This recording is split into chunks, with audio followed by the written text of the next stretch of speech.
Ayan, hello guys! Good afternoon. Gawa tayo ng okra water.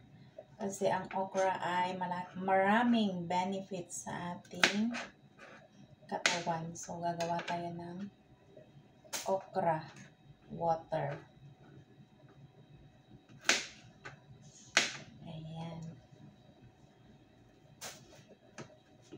Dalawang okra lang. And then, cucumber, konti lang. Kasi ang aking tubig ay ito lang. Ganito lang siya kalaki. So, hati-hatiin natin yung okra. Natin ganito.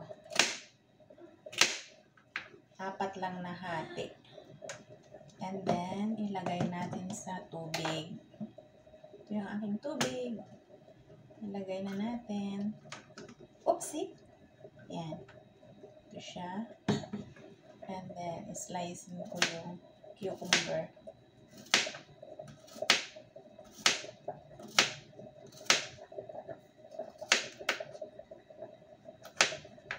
Ayan. And then, ilagay natin dito sa tubig. Ay, sorry. Ayan. Yan na siya. Takpan natin and then ilagay sa fridge overnight. Lagay natin sa fridge overnight and then tomorrow we will drink. Oh, I will drink it.